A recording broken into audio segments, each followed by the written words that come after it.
Hi, I'm Life Coach Landry, and the topic is 5 signs you need to get a divorce. If you've been considering divorce, you may be wondering whether it's the right decision. It's a big decision. A lot of people stress over it, and who can blame them? It's one of the most important changes that you can have in a chapter of your life is getting married. So, of course, getting divorced would hold a very similar weight and change of your life in chapters. So it's normal to have doubts creep into your mind from time to time, but sometimes it's necessary to take a step back and closely evaluate your situation. So how do you know you're doing the right thing? How do you know whether to fight for your marriage or just cut your losses? Well, I'm here to help you. Here are a few signs, 5 in fact, that may indicate it's time to call it quits. Number 1, you'd rather be alone. When you think about the possibility of being single again, you get downright giddy. In fact, you've probably already been picking out outfits and future dates with your crush, or going out with your guy friends, or going out with your girlfriends, and just saying, you know what, that's where I'd rather be. If the thought of divorce gives you the giggles, you may want to turn that thought into action and stop playing around. Number 2, your spouse's touch makes your skin crawl. Now, this one is one of those, has it gotten to the point to where your sexual chemistry has broken down to where it doesn't exist? You know, his or her touch gives you goosebumps, but not in a good way. In fact, it feels like 1,000 ants on your skin for some people. This is bad. This is real bad when you've gotten to the stage. In a loving, healthy relationship, you should be longing for caressing, cuddling, having sexual intercourse, and kissing, and all the wonderful things that come with being with someone that you're truly in love with or you just love.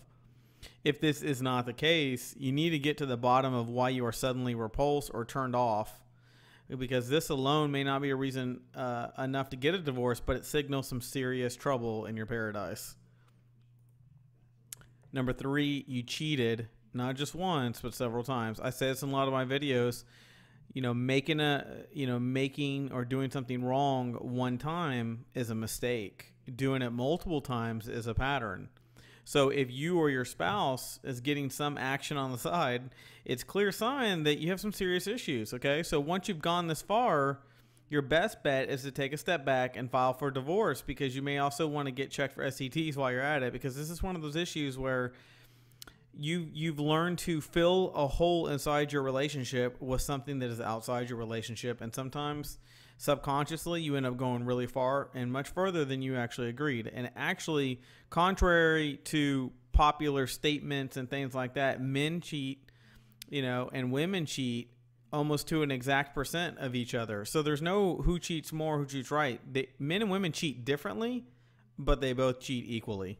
Okay, so don't think just because you're with a man that all men cheat, and because you're with a woman, all women are going to cheat. The thing is that when people are unhappy, the byproduct of unhappiness and things being unresolved is they reach outside their relationship to fill a hole inside their relationship. Does that make it right? No. But does that make it realistic to talk about something that actually happens? That happens. So you should be turned away from it. Have the conversation. If you can't resolve it in 2 to 3 conversations max, regardless of how long you sit down and talk about it, then you're at odds with each other and you need to make a decision. Number 4, you don't see a future with your spouse.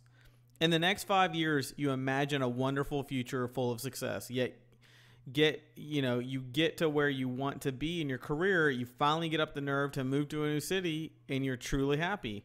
However, your dreams don't include your significant other when you think about it.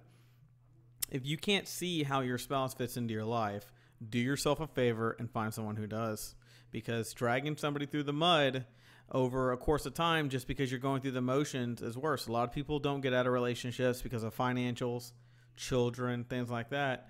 But what they don't realize is you're mentally suffering and you're stagnating your entire life, okay? So don't do that. Number 5, and the final reason, and the one that just really matters the most and where most fights come from when you're ready for a divorce, is number 5, you just don't care anymore. Your spouse did something that would normally make your blood boil, but now it doesn't even faze you. Not because you've learned to deal with it or you just don't care.